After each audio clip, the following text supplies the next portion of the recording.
Bayangkan sekiranya ketujuh-tujuh elemen Boboiboy semuanya ada pedang masing-masing. Jom kita lihat.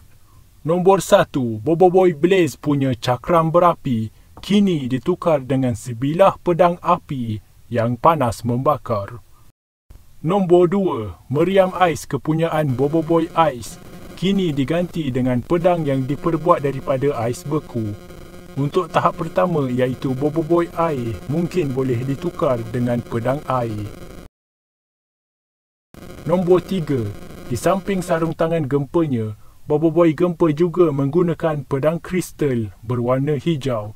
Kristal ni tahap 3 elemen tanah, tapi kalau Boboiboy Gempa boleh panggil golem kristal, maka pedang kristal pun boleh jugalah. Nombor 4, Boboiboy Taufan biasanya menggunakan kenderaan papan luncur, tapi kini digantikan dengan senjata pedang angin.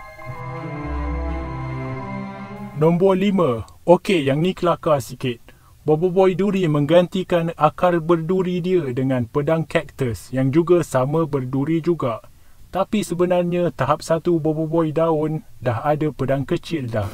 Pisau daun keladi gatal yang boleh dibaling.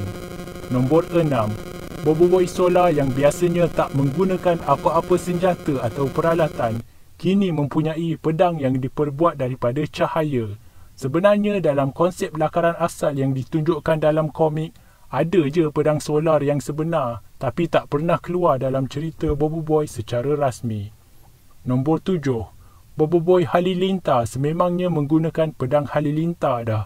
Daripada dulu lagi, bahkan tahap pertama petir pun dah ada pedang yang berwarna kuning. Jadi itu dia 7 pedang elemental secara teori hasil rekaan kami yang tak ada pun dalam cerita Boboiboy yang sebenar.